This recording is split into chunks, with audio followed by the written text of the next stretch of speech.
Welcome to another edition of Your Impact Attack. That's right, it's Your Impact Attack. And we are just the curators. We are just the handlers. We are just the managers, if you will. We are the Kim Cheese and the Harvey Whipplemans, and we just we're just doing the handling of the Impact Attack for you, the Kamalas. You are that is who you are. But who are we? That's the important question. Well, you should know by now, but just in case this is your first time listening, my name is Jamie Williams, also known as the Vet here at Hameen Media Group, and with me, as always, my tag team partner Brandon tagging in. Brandon, what is going on this fine, wonderful evening? Not much, man. It's a wonderful Monday night. We are here chilling with the HMG faithful and talking about Impact. It's going to be a great night. Whoop, whoop. That's right. And we've got some HMG faithful here. It's probably going to fill up as we go, but as of right now, we've got a handful. So who are we talking to here? Whose Impact Attack is this? Let's see who we got chilling with us. We got Lab Rat, Retro Rocket Review, Liz Biff, and Al Robinson. What is up? Hope you're having a great night. Thank you for stopping in. Whoop, whoop. The great Al Robinson, yes. And Retro Rocker Review says, "You're the managers. I want to speak with you." In Chelsea Green's voice. Good old Chelsea Green, you know. I don't know if you've had a chance to see Brandon, but Tony Storm is now timeless, and she's doing this gimmick where she is it's like a Hollywood starlet from about 100 years ago. Um, like that kind of thing, and it's somewhat reminiscent of the hot mess Laurel Van Ness, in the sense that she was more of like a jilted bride, you know. But Tony's now like one of those delusions. She's basically the living embodiment of at the ripe old age of 26 or whatever she is. She's the living embodiment of, you know, The Memory Remains by Metallica. So um, it's so she's doing this gimmick, and it's a little different. Have you had a chance to see it yet? I have seen parts of it, and I got to say, I'm at least they're committing to the bit and sticking with it. And at least she is as well. Yeah, I got no problem with her execution of the gimmick, but again, the question I always ask is why are you doing this? There was no inciting incident. There was Exactly, no. yes. She just showed up one day and decided she was going to do this, and I guess, I mean, okay, it's making it work, but I don't know where ultimately I feel like that's a company that has a lot of ideas, and the ideas only go as far as the initial pitch, and there's really no plan and no legs for most of them. Yeah, it Kind of seems. reminds me of a certain company that we review. Yeah, it does kind of sound like rather than a collaboration and a sharpening and molding of the idea into something that's going to be great. It's more like, hey, it sounds great. Go ahead and do it. Yeah. Yeah. Yeah. Yeah. Yeah. Well, there's that, and that's all the news that we have in professional wrestling. God, it is such a slow week here. Not only in terms of wrestling news, but in terms of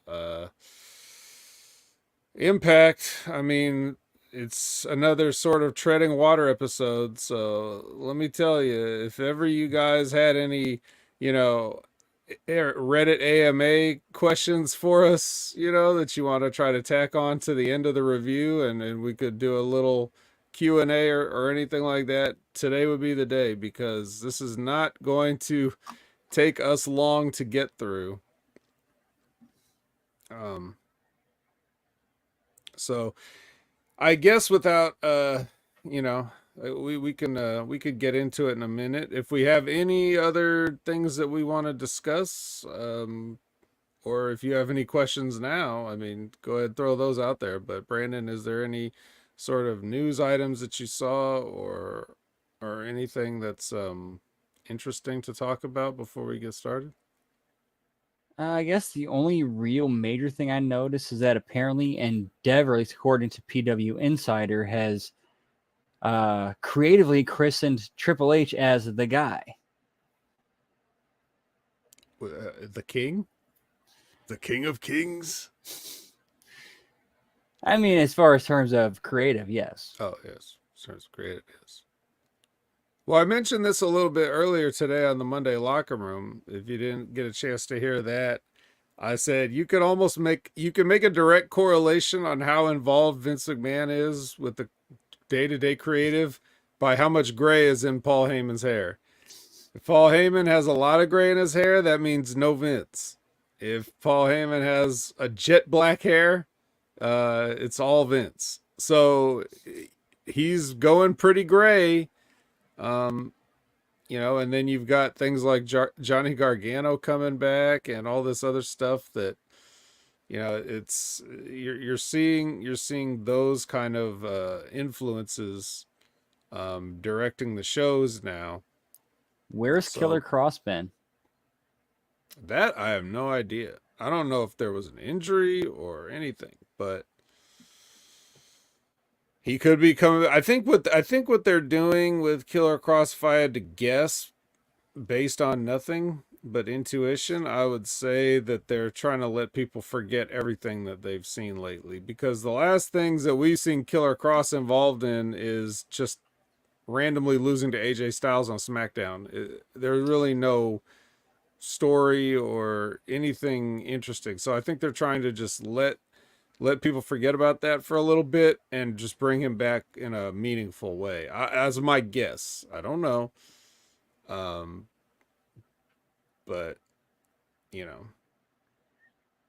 that's kind of Scarlet and the green-haired chick. That's Shotzi. She doesn't even get a name according to Liz. Are doing a spooky series for WWE, and I think he's been involved. Yeah, they're all buddies and they do stuff. Shotzi, a big horror fan, so she's just in heaven right now in the month of October. Not only doing her own stuff, but stuff for the channel.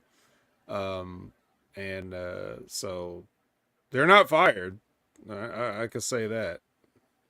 Yeah, and to take them off TV and bring them back around Halloween time would make the most amount of sense if that is what they're doing. Mm-hmm. That would be nice. So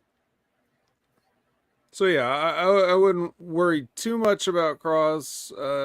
Do worry though, because even under Triple H, it's not always been the most consistent as far as his presentation and everything. So, but I know that that's a guy that they want big things for. My concern has always been not that he's able to pull off the character side of things, but it's actually, this is one of those cases where you really, to fully get that kind of a character across, pun intended, if you're really trying to make that translate to the live audience, your shit in the ring has got to be sharper than what Cross has been doing. Like it is actually important in that case. It's got to be less is more, and that less has to look amazing. Mm-hmm.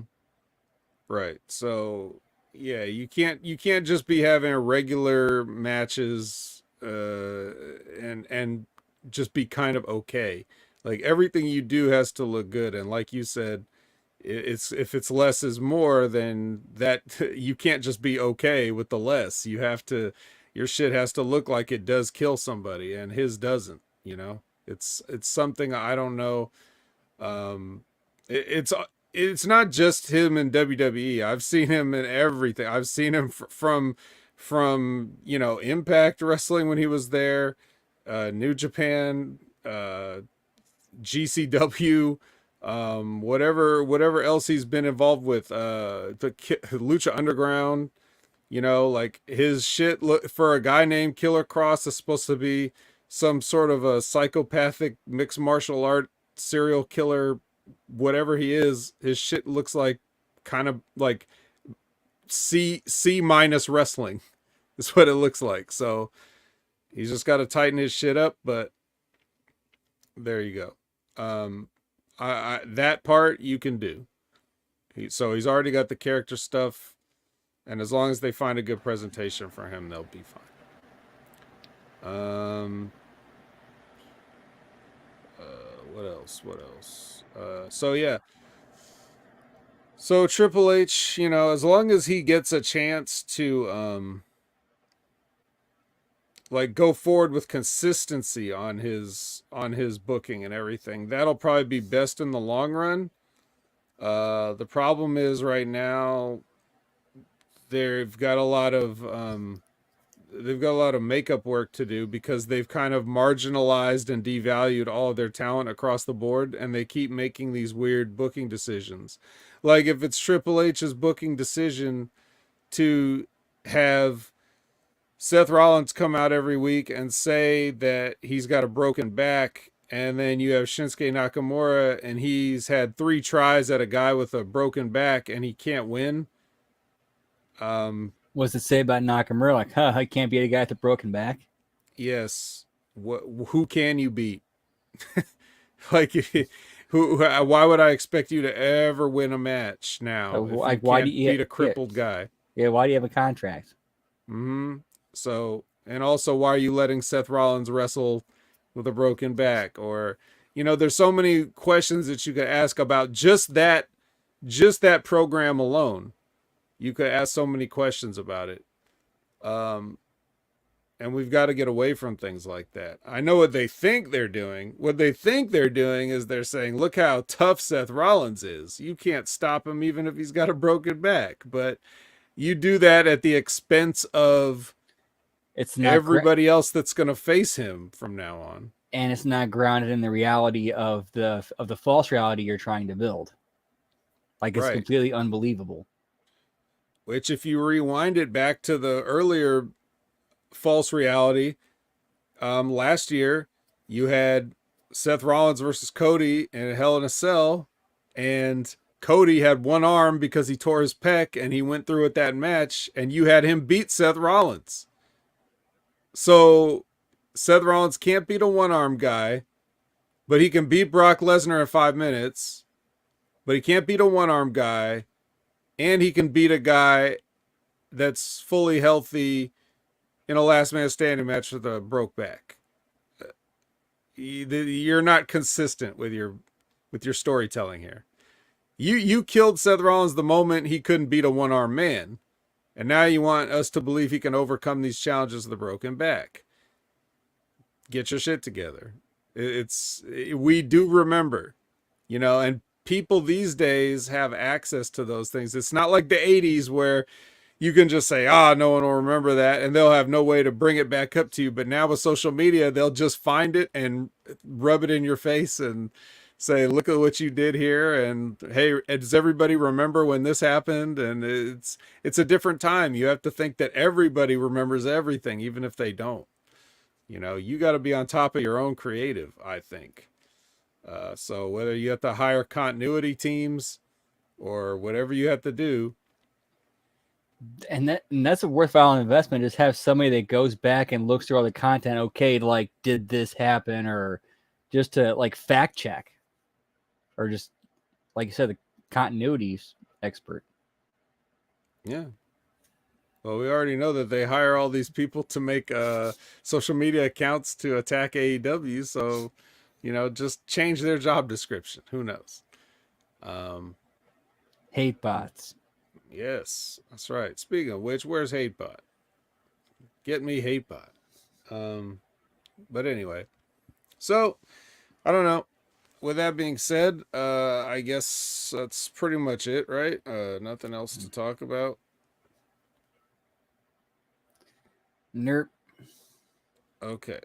Well, actually, I do have one thing, right? I just remembered it right when we get into this.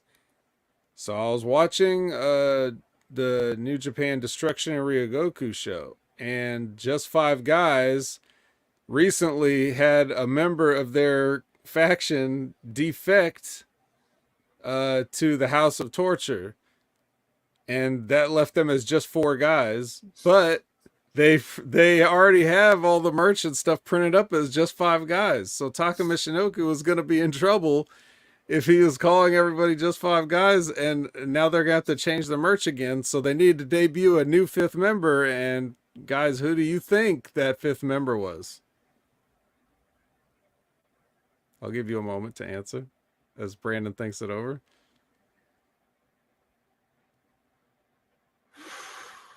Need a hint? I don't know. He may have recently gotten a briefcase from a Feast or Fired match. That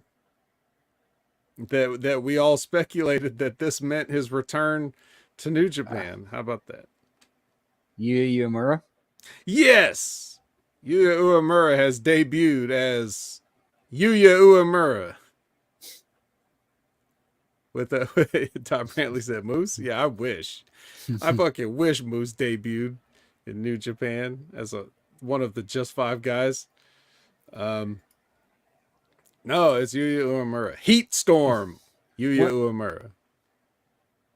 I'm sorry. At some point, one of them has to come to the ring eating a burger and fries as a rib. They have to.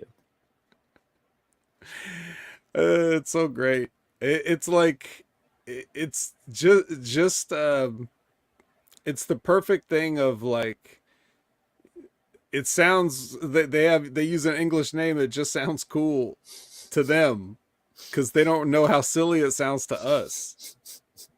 You know?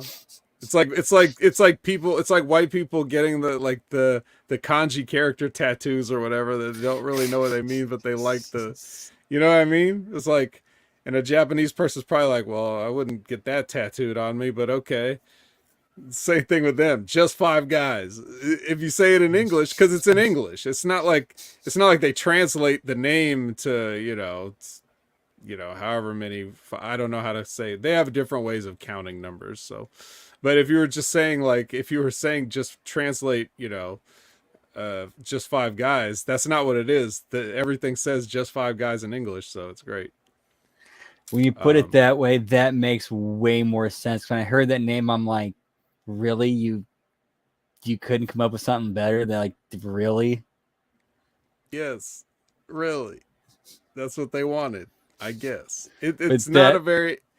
Someone should have told them, hey, this is not really an intimidating sounding...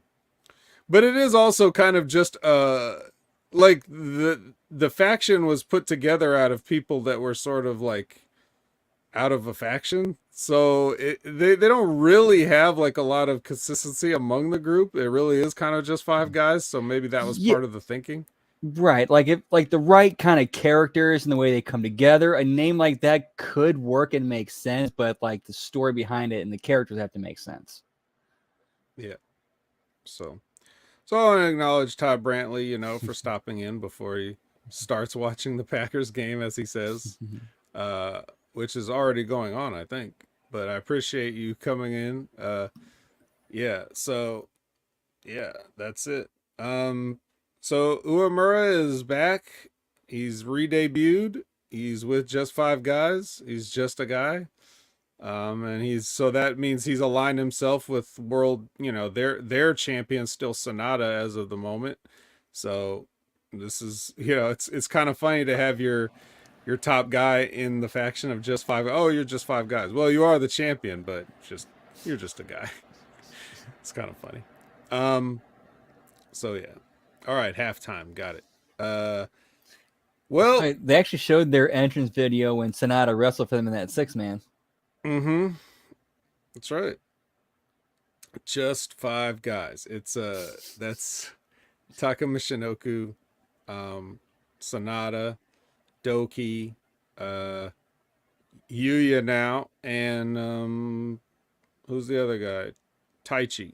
So they're interesting group of random individuals. But yeah. So there you go. That's the Impact connection right now. And we'll transition right into this episode of Impact. Is there a punching up Impact to go? Ready to go? Or I apologize. This week has not been kind. It's been kind of rough, so I have not been able to get to that. So I 100% apologize to you guys. I will try my best to have a new one for next week. all right. No problem. That just means that we can finish up even faster. But we'll look forward to that next week. And of course, I'm sure that whatever your Impact punch up is going to start with the ketchup packet, just as this show did. And we're also going to start with Tasha Steelz versus Killer Kelly. It's a lot of green in this gear for both ladies. They're wearing green, green and gold for Tasha, and green and whatever for Killer Kelly. Masha Slamovich is out there dressed like she should be in a like an 80s punk video. Yeah, what was she doing? Like, she had glasses on. She looked like a nerd. I don't know. What was this? Did she walk around like this and just didn't I'm just going out there like this? And it looked like something from like a Ramones or a Billy Idol video. It did. And it this would have fit even better if she still had her hair and the fucking Gozer flat top afro thing, but she's it's not. So okay, so she's out there. So yeah, so Masha's out there looking like somebody's mom trying too hard in the 80s, and Deonna comes out during this match and just grabs the referee straight out of I think. Didn't Kelly have her in the sleeper or something? And the ref just grabs the leg. It's the giant lady ref, and Deonna just runs out, grabs her leg, and just pulls her. Yanks her right out of the ring. Amazing. So then after that, Deonna and Masha are bickering on the floor, and then during this distraction, Tasha hits a blackout. 1, 2, 3, over Killer Kelly. So there you go. What did you think of this opening contest? The part where Tasha did the baseball slide and hit Masha, I thought that from a character perspective, that should have immediately went to a DQ finish with Masha just going ape shit all over Tasha, because she shouldn't let that slide. She shouldn't take a baseball slide. Or no pun intended. Shouldn't let the baseball slide. Like if she got hit with that on the outside, she would attack the person who did it to her. She wouldn't start yelling at her with the ref getting in between them. Good point. And it seems like the Knockouts tag division kind of has a formula of you have champions and then two singles women get together and they form a team, take it off of them, and then they lose to an actual team that you're building up, swap it to them, and rinse repeat. They like to have the announcer say, one half of the tag team champions was just pinned. Great. So yeah. Todd thinks Killer Kelly is hot AF, but she looked different. Not bad, but just different. So she's not going to be your new number one, Todd? Is what you're saying? She's too different to be number one? We gotta find Todd Brantley a new number one. That's the gimmick. All right. Well, I don't know if it's going to be either of these ladies, because on BTI, Savannah Evans finally gets a win as she goes over on Jessica. And then following this, that gives John Schuyler the idea that he could ask Savannah Evans to be his partner to fill in for Jason Hotch, who's at home with a kid. Like, that's some excuse to miss our wrestling show. And then they're like, we know you've been going around asking everybody to be your partner on social media and everything, blah blah blah. And he's like, yeah, but you're the first girl I've asked. And then Giselle's like, whatever that means. But anyway, she volunteers Jay Vidal as a punishment for whatever he did wrong. I forgot. I already forgot. To be the partner. So now it's going to be Jay and John teaming together later. So there you go. What'd you think of this? I mean, it was all right. I mean, I think it's just too little too late with Evans, with trying to build her up as like a monster.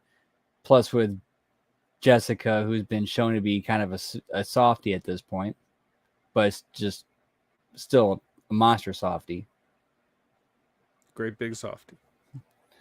And when was the last time we saw the Death Dolls on Impact?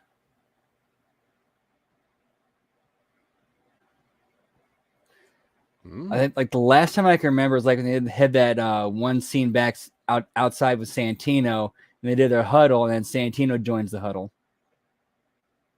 That's right. If that was the last time, that was quite some time ago. I don't know. But in fairness to me and my memory, it's not good. So, can't just go by me. All right. Todd has to leave us now. We've got a riveting game here. We appreciate him stopping by. So, speaking of riveting, Jonathan Gresham is with Gia and no music underneath.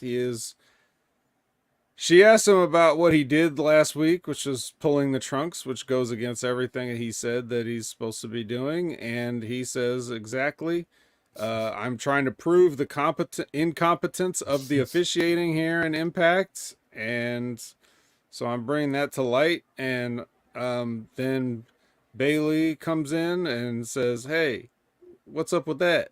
Basically. And then Jonathan Gresham just looks at him and he leaves.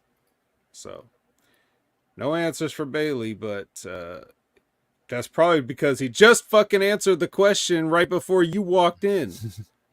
So later on, when Mike Bailey watches this episode of Impact or whatever, he's going to be like, oh, I shouldn't have bothered. I tried to make him repeat himself. So he'll feel stupid, but yeah, this is exactly, this is the logical thing that makes sense. If there's any intriguing, story threads in the company right now, this is really the only one I'm interested in. Like, everything else kind of sucks. So, and this isn't even that amazing, but it's just like, when you do anything that makes any sort of sense or actually fits your character and Impact, it sort of makes my, it's like grabs my attention. I'm like a dog that just heard something, like, And both guys involved have the right level of just sarcasm too. Right. Like John the way Gresham looks incredibly jacked, and I like the seriousness with which he's approaching this. I'm still worried about his heart, but I like the angle. Sorry, what were you saying? I like the way what was it? Gresham was just like I guess or the way he came up with the excuse of, oh, I was just kind of, or the way he explained it was kind of like, oh, I was just trying to show you, like, oh, these refs don't know what they're doing, they're incompetent. It's like, come on, man. What, you don't believe him? And then and then when Bailey showed up, he just laid it on even thicker. Or didn't. He just left. He just walked off. I'll tell I mean, you. I mean Bailey's sarcasm. Oh, Bailey. Yeah, Bailey. Well, it's hard to tell with Bailey because he's he's so innocent and naive sounding, you know. So it's weird, but anyway, I like their characters. So I'm only really intrigued with that and nothing else here, especially this next thing. So Tommy Dreamer comes out and he calls out Crazy Steve. And then he does that thing again where he tells stories about real things that happened. And then Steve cries because he's being nice to Steve and saying all these things about Steve and telling the people about Steve. And Steve's out there at this fucking face paint half on and his little suit top with ripped jeans and his briefcase. Got to have the briefcase, right? You got to carry that thing around now. It's some money in the bank for you. So you know he's sitting there and Tommy Dreamer's talking about teaching him how to drive and he's crying and all this other stuff and Tommy's saying you don't need all you had to do is ask if you want a digital media championship shot, which is like, well, yeah, Tommy, he could have asked you, but he did win a match, so he's just has it, you know. Like, what are you saying? Are you saying he gets a bonus shot? Like he could ask and then it won't count? Like, I don't know what is your point? Anyway, so all this stuff, and then Steve's like, you know, bring it in, and you know, then he stabs Tommy Dreamer with a fork in the back. In something that Tommy clearly had padded under his jacket. Mm-hmm. And what a fork too. Like, I don't know about you, but like most of the forks, you know, that I use, like even though they appear sharp, the ends are kind of blunted. You know, it's not really like something that could stab through a jacket.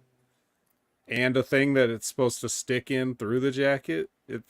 Usually the forks. Yeah. Can you imagine poking yourself in the tongue with something that was that sharp that could do that? You probably don't want to do it, which is why they make forks like that. So Steve has a custom fork that he just carries, I guess. That can cut through a jacket and human skin and stand on its own. Right. Tommy's like wearing one of those, this looks like a military surplus jacket. He looked like the sheriff of a small town was going to pull him over and take him to jail, like for vagrancy. And then he was going to have to fight his way out of the police station and then hide in the forest and set traps for the police officers and blow up a gas station and all this other stuff. And Steve just stabbed him through that with a fork. So. That's one strong fork. Fork that. I'm not getting in there with Steve. Tommy Dreamer should be like, you know what? I take back everything I said. This man stabbed me in the kidney with a fork, and I don't want to face him anymore. So, you know, I'll relinquish my digital media championship. This doesn't count as a retirement, though. I'm not doing the Mickey James thing. I'm just not gonna wrestle Steve because it's not gonna be wrestling. It's gonna be some, you know, it's gonna be a .combat match. Like that's how it's gonna. That's what we're gonna do with all Tommy Dreamer talking about Crazy Steve and his, you know, their real life mothers dying and all this other stuff and all this sad sob story and all this inspirational how he's blind and he can't see but he's a great wrestler and he can do all these things, and they're just gonna turn this into a joke hardcore match. That's why I hate Tommy Dreamer. It's not even, you know, it's hate is even too strong a word. I'm completely apathetic towards everything Tommy Dreamer does. I want to respect the veterans. I want to say nice things about people that have been in the business and sacrificed so much for the business. And like, I really want to put over those type of people that care, you know, so much like Tommy Dreamer. And then everything they do just makes me want to vomit. I can't. I'm like, you're embarrassing this program, you're embarrassing yourself, you're embarrassing whoever you're working with, Uh, I Retro Rock Review just hit a bingo. the fork stabbing should have been charged with attempted murder. Where are the police? Well, we did get security that surrounded the ring. They didn't get in the ring, but maybe because they were scared of how sharp that fork was, which is understandable. And they're out there saying, that's enough. They're doing. There's what does Stevie Richards call it? Pre-tapees. He's like, stop! What are you doing? Stop that! Hey, what are you doing? Enough! What are you doing? They ask you what you're doing a lot. When you're doing stuff that's very clear what you're supposed to be doing, they ask you what you're doing. I remember the security came out, surrounded the ring, and asked Steve what he was doing. I remember back in the day when the security and the refs would actually try to get in there and actually get physically involved, and then the guy would throw them off and then hit the thing, whatever it is they're going to do, which made it look even more impressive. Yeah, I mean, look, security is a bunch of fucking indie workers, so use them. Let them take bumps. I mean, the whole thing's ridiculous, but whatever. Yeah, so I guess that could be attempted murder. I suppose that, certainly you could, under the parameters that are now set, like if we just translate this to backstage at AEW, right? If CM Punk had told Jack Perry, you know what, man, let's not fight, bring it in, and then, stabs him with a fork, what do you think would have happened to CM Punk? Fired, right? So I guess we gotta fire Steve now.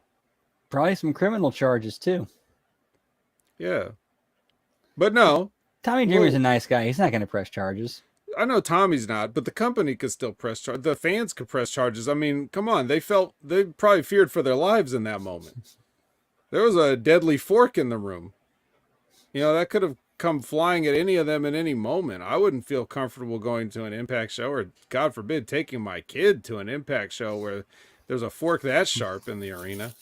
So, yeah, I'm thinking, yeah. Oh God! Oh, stop it! I fear for my life just now. And if you don't know what I'm talking about, you got to be right here live with us on YouTube, or you got to watch channelattitude.com video replay if you want to see this. But yeah, I think we spent enough time on this. All right. No. Oh, speaking of spending enough time, how about this? How are you ready for the match, guys? Here's the match. Dirty Dango, Champagne Singh, Eric Young, Jake Something, and Jordan Grace versus Mahbali Shira, Jody Threat, Brian Myers, Bully Ray, and Kylan King. Why is this mixed 10-person match taking place?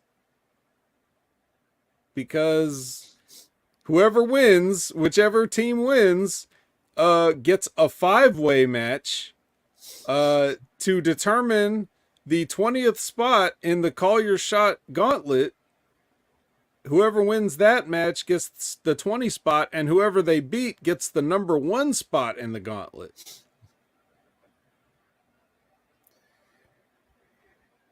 TNA has always had a problem with trying to be too clever for their own good. This is one of those instances. This is what they call clever. I would have got tired. I fell asleep listening to the pitch for this. I almost fell asleep reading it. I just, fine. You did it. Society says, don't worry, folks. Tennille Dashwood is going to save this division. Well, we'll give her some time. She's going to miss this one. She's probably not going to be in the Call Your Shot Gauntlet battle, unless she is. It could be a surprise. Surprise, everybody. It's all about Tennille. I will say I thought her and Moss had like the funniest responses to getting released.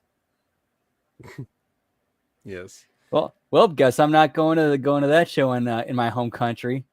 And Moss was what did he say? He said, "How did I get released? I didn't answer the call." Yeah. He took JTG's advice.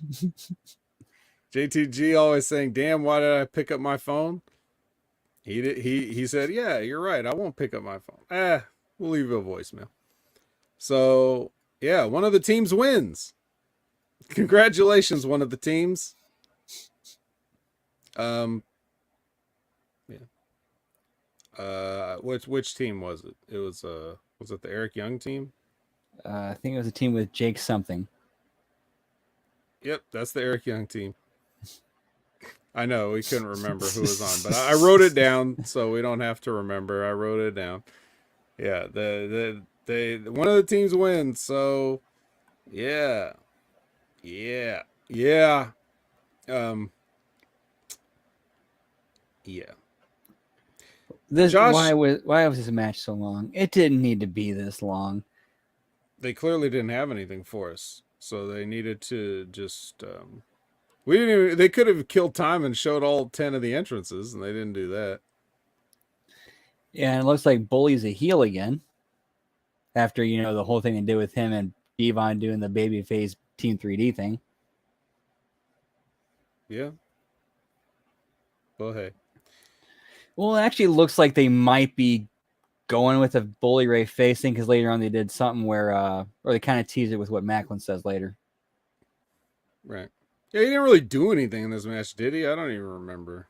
Like, Not he tried really. to leave, which I would have too. But anyway.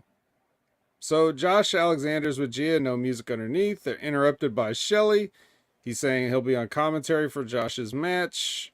Which means he's going to get involved in the finish. Of course. Yep. They got to stop doing that. They got to stop inviting people to be on commentary. Do your commentary from the truck. Go sit with the other Josh in the truck and do your commentary from there.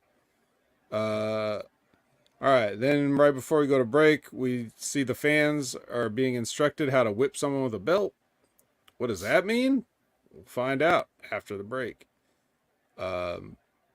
We get a Mickie James and Trinity package, and then it is Trinity with Gia, no music underneath. Basically, she says she loves Mickie, but she's going to beat Mickie.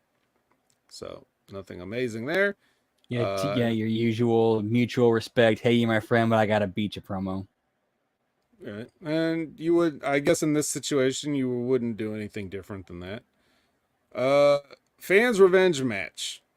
What is this? This is this match where it's like a lumberjack match in a sense, where they have all these marks outside with belts, and then like leather belts, and then if you go to the floor, as soon as your feet touch the floor, the fans can whip you till you get back in the ring. Yep, I believe the first one of these was, oh boy, here's me going into nerd mode. No Surrender 2006, Jeff Jarrett versus Samoa Joe. I see. And do you remember how that went? I want to say Joe won because it was non-title.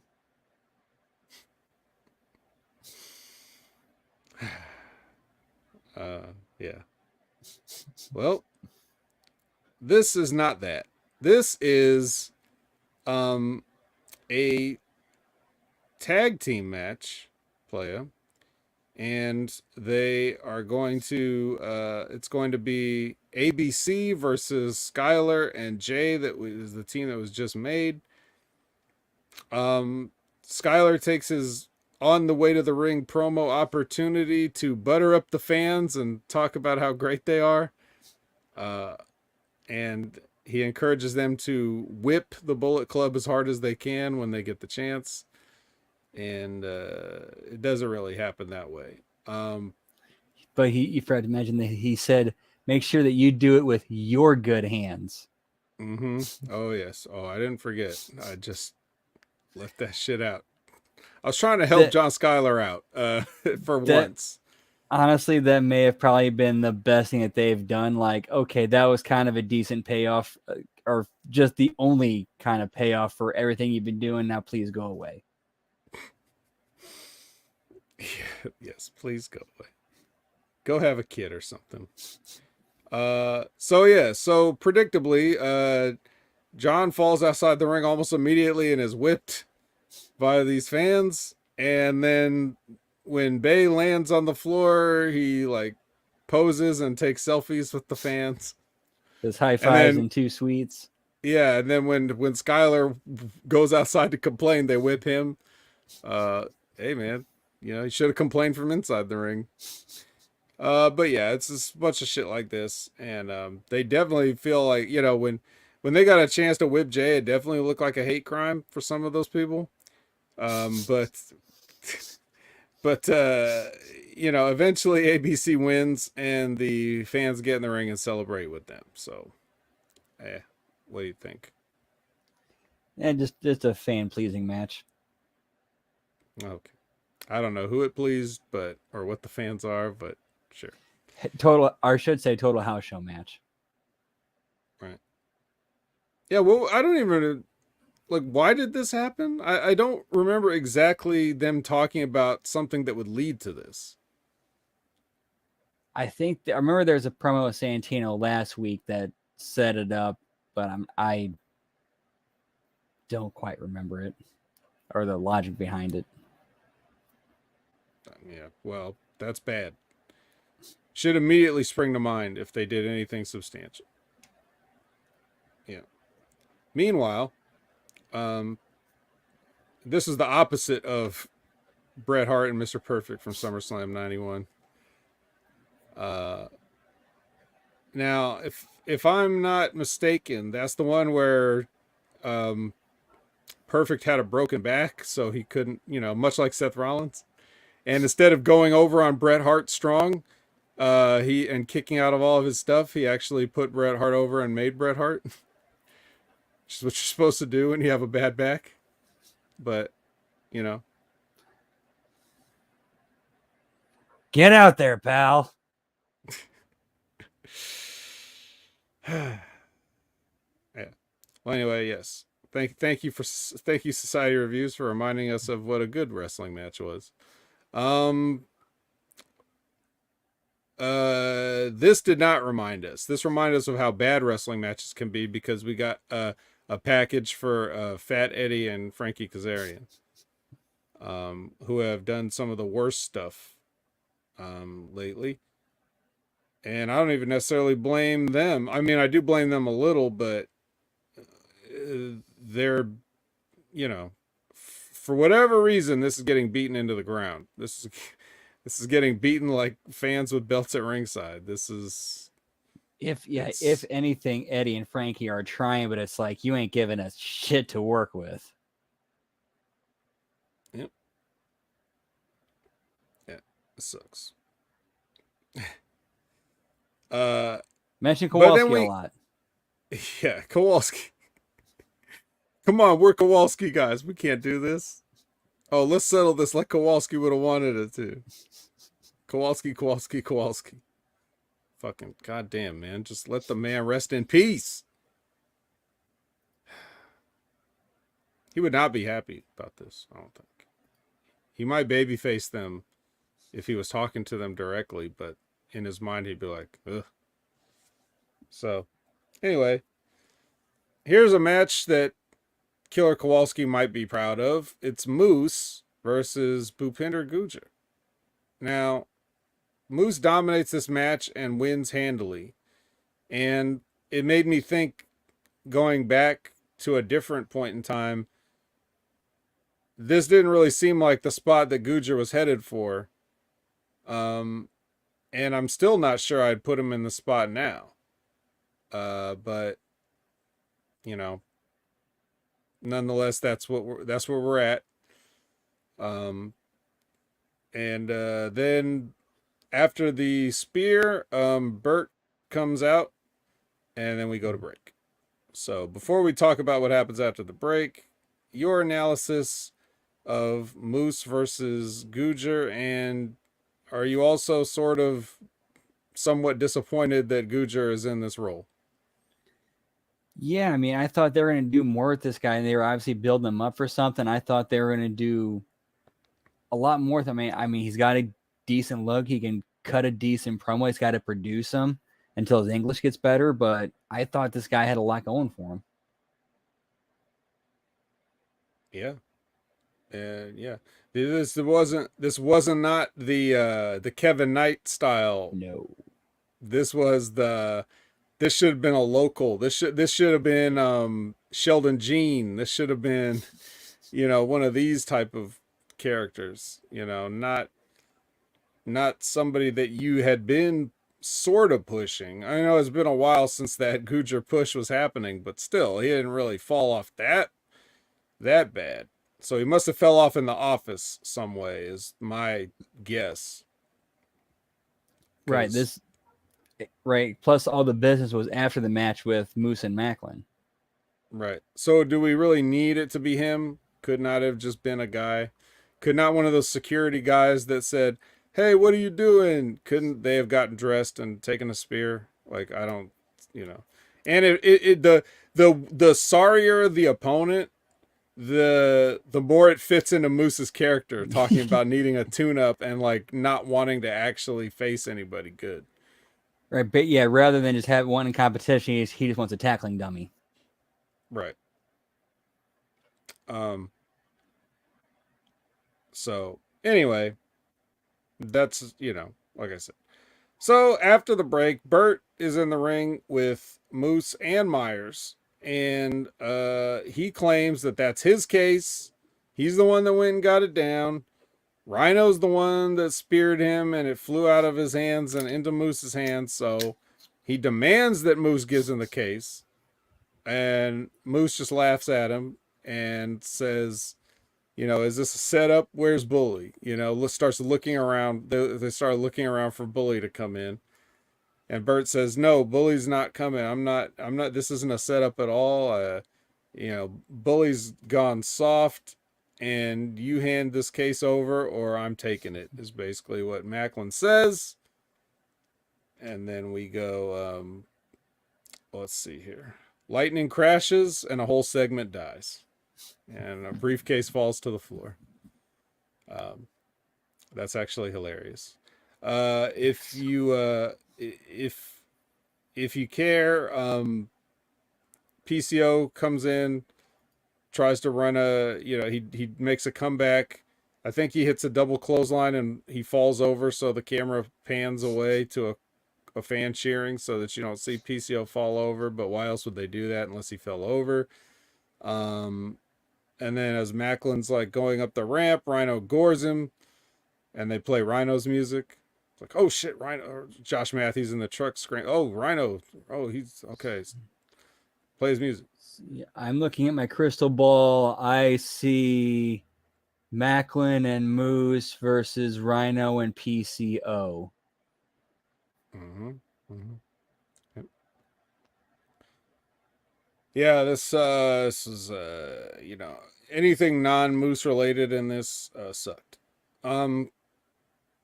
Society Reviews says, how is Alex Shelley in the main event of Bound for Glory and not Moose? That's like putting Barry Horowitz in the main event over Diesel.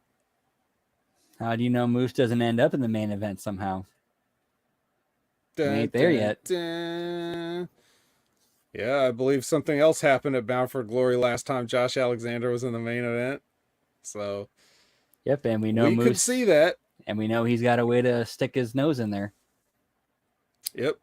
But given Impact's current trajectory, it'll probably be a thing where he cashes in and Josh just beats him anyway. Or something like that. But they shouldn't.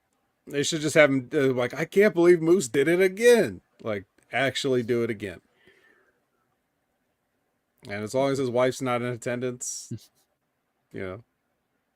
should be fine with that. Although Bloom's kind of already off that roast, and they actually had Moose put his hands on his wife. I mean, you're right. There's no, they're not thinking far enough ahead sometimes of what you can get out of certain things. There's actually a lot of things you could do, but I don't Like, know. like that should have been the incident where Alexander is basically like, I don't give a fuck if I go to jail. I'm going to kill this motherfucker. Yeah, and don't worry, you won't go to jail because this is Impact. Yep. You know, I suggest a fork.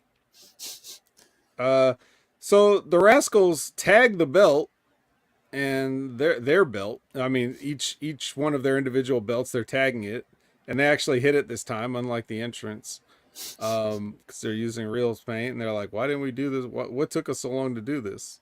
It's like, it didn't take you that long. It's just that you stretch out these tapings for 2 months. So, but anyway, Santino's like, "That's Impact the property. You can't deface this." And then ABC comes in and starts, talking about how they got a tag team title match and they wanted it Bound for Glory. And then Rich Swann and Sami Callihan come in and they're like, "Hey, we beat the former champions, so we should get a title shot." And then Santino says that, basically he says that ABC can face the winner of the, Rascals and Swanahan. So there you go. And we already know how that's going to go with Sammy's contract situation. Mm-hmm. Unless Swerve. Yeah. He could lose it. I mean, he could lose it Bound for Glory. I mean, but anyway, probably not. So Chris Sabin cuts a promo on Kenta, very generic, interspersed with footage of Kenta. Yeah, I'm interested to see how this goes. But as for the promo, it's kind of nothing. Then Shelley comes out for commentary on Josh Alexander versus Big Khan, or Khan, or whatever. They have a match. It takes like 15 minutes. Again, another giant that's dead in the water that they killed off. Yep, so dead. No one thinks he's gonna win this. And besides that, he did this thing. Is so funny. Like, I wonder why more people don't think about this. You think enough to like try to come up with some unique pose that you have, which is already stupid. So he's doing this pose where he like sticks his arms out like he's making a K, I think is what he's thinking. But it's only a K if it's looking at it from his perspective. If you're looking at him from the front, it's backwards. So you should put the K the other way. You would want to do it in a way where you do it at the hard cam and it looks like a K to whoever's looking at it at home. Yeah. And he didn't do it toward the hard cam, and it still was the wrong way. You have to do these poses in relation to someone facing opposite you. You're looking at a mirror. You're not looking at Yeah.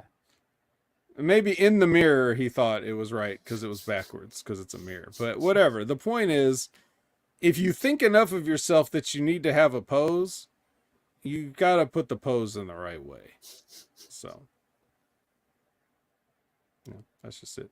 I think it's funny because LA Knight does the, LA Knight, and the crowd chants along, and he points his finger from right to left because to them it looks like left to right if they're looking at him. But then he gets up and does the LA Knight pose or however he has his hands, and that's backwards. Like it should be the other way. So yeah, whatever. Anyway, that's the only thing I can really talk about this match because I wasn't fucking watching this. Are you kidding me? You think I'm gonna watch Josh Alexander versus Khan? I'm not watching this. And plus, as soon as Shelley says he's gonna be in commentary, you knew how it was gonna end. You knew it was gonna be some kind of involvement, miscommunication, somebody gets hit, and tension going in. Whoopee. Yeah. As for his commentary, it was just as riveting as you'd expect. It's like mostly nothing. And then it's like the opposite of John Moxley. If you heard John Moxley's commentary on Wrestle Dream, which that's a highlight. Literally having Nigel McGuinness tell him he needs to take a breath, this is definitely not Shelley dominating the commentary here. But anyway, the finish is Diener grabs a chair and tries to interfere, and then Alex Shelley runs over and grabs the chair, and then Josh goes to punch Diener and hits Shelley because Diener ducks, and then so Shelley just sits out there like holding his mouth for a while the rest of the match happens, which is him picking up Khan for the C4 and winning the match. And then right after that, the design just fucks off. So like Diener was so hyped that he was going to just interfere in the match and hit Shelley with a chair and full, the referee was out, I guess, at the time, but whatever. He hated him that much, and that's how bad they want to get at him. But as soon as the match is over, he just rolls out. Like Khan just rolls out with him, and they just walk away. Yeah, the champion and the top contender are beefing with each other right now. And we're standing right here. We're going to walk away and not do anything with that. Yeah. Or the design. This wasn't part of the plan. But anyway, they fuck off. And then Shelley argues with Josh about, hey, man, I've never seen pro wrestling before. Why did you punch me? And then, Josh is like, well, I was trying to hit Diener, right? You've seen pro wrestling before, haven't you? And Shelley's like, no, I've never watched pro wrestling in my life. I invented everything I do. And Josh is like, well, you're kind of the shits. And your face is weird. And then Shelley's like, oh, really? And then hits the shell shock on Josh. So don't talk about Shelley's weird face or he'll hit you with a wrestling finish.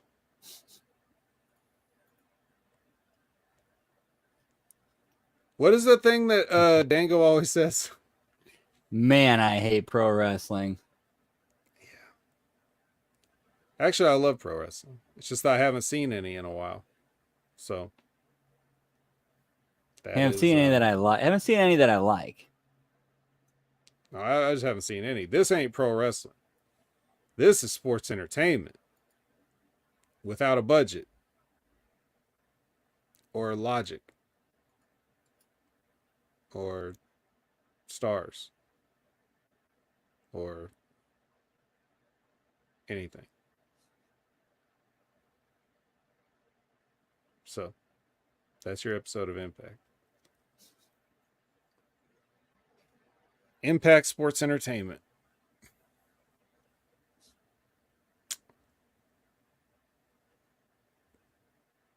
Well, Retro Rocket Review has started the AMA off with who has a more fabulous long jacket like from a science fiction future or drag queen show? The Miz, Cody Rhodes, or Seth Franklin Rollins? I'm going to say Cody. You like Cody's? Yeah. I think I'm going to take The Miz. It looks more like the one from a science fiction future. Liz says Seth. Seth's changes every week. That's the only thing about that.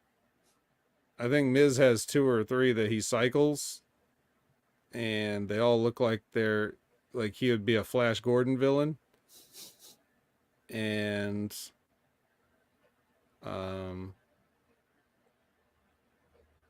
Cody has one that's very specifically branded to him, but it looks nice.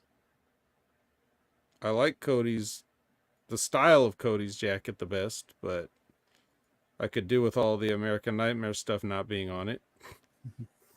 The neck tattoo and all. So yeah. Well, I guess that ends our AMA portion of the show. I don't blame you. We're all probably just Impact Wrestling'd out, and we want to move on to other things to wash our brains of this madness and get it ready for next week. So yeah, where can the people find you washing your brain, Brandon? As always, you can catch me on Twitter at TransArchisTia, as well as twitch.tv/Miss Tia the Transarchist, and Substack at HMG Brandon. All right. Well, I guess this wouldn't count as washing my brain, but you can definitely find me getting my brain dirty with NXT on the Next Level Wrestling Review with Big Ray Hernandez. Every Wednesday at 8 a.m. Pacific, 11 a.m. Eastern. It's no better than Impact. It's just different. But this week, it's going to be a star-studded lineup. You know, where they just shoehorned randomly in. They just shoehorned in a Cody Rhodes and a John Cena, and Becky Lynch is their champion, and all this other stuff. So it has nothing to do with AEW being on Tuesday because they're preempted. It has nothing to do with that. I'm sure it's only because they're concerned about trying to shop this program to other potential networks now that USA is going to be getting SmackDown. So there you go. But yeah, you can hear us talk all about that on Wednesday.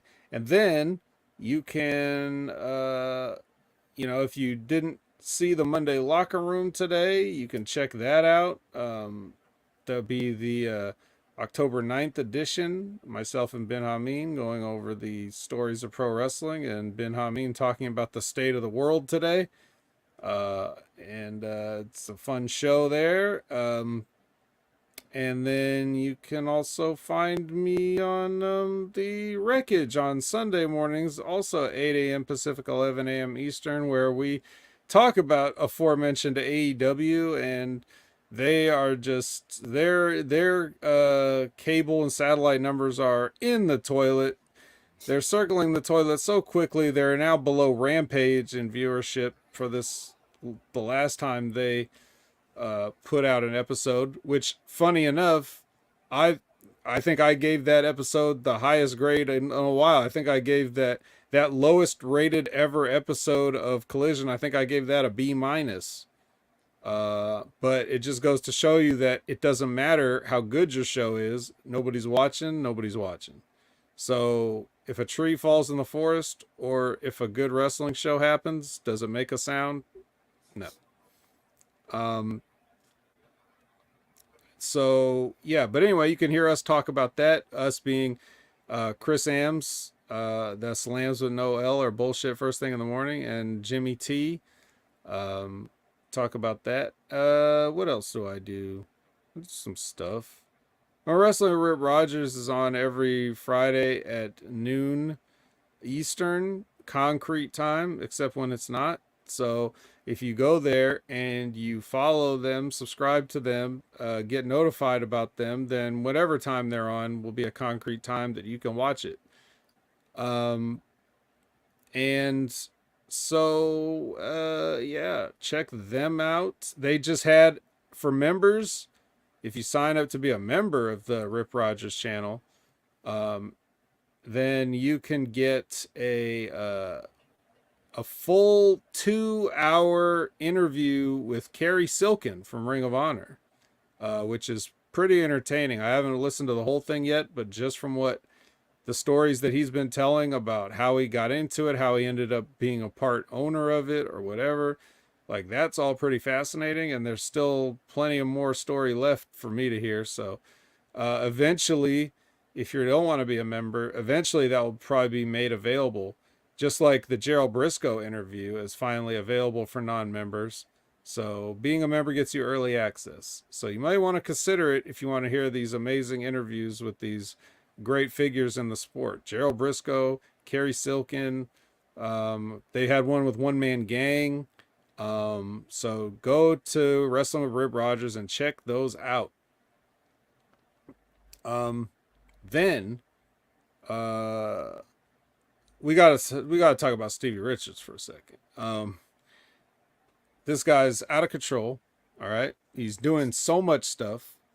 He just put out a video called What Went Wrong, about his match with Ric Flair from some Monday Night Raw, some however long ago, where he talks about how he was freezing up in the match because he was starstruck.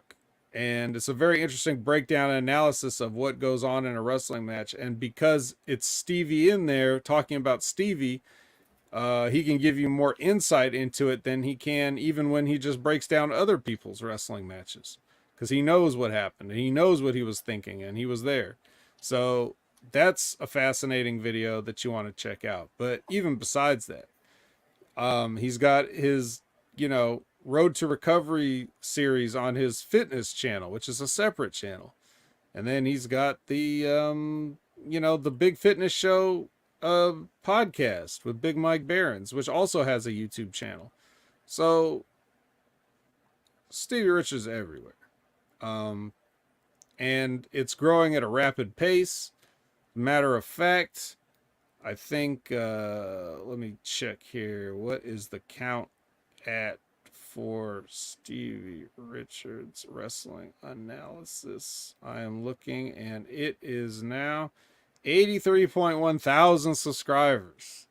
And what was that? What was that last time we looked at it? Oh, geez. At least feel half that? Yeah, I feel like the last time we talked about it here on this show, it was like half of that. And that wasn't that long ago. So exponential 2 weeks growth. ago? Yeah, exponential growth for Stevie Richards Wrestling Analysis. You're doing yourself a disservice if you're not checking that out, but you want to call yourself a wrestling fan. You got to check it out. I'm telling you. It's just go to it and subscribe. You're already on a YouTube channel here.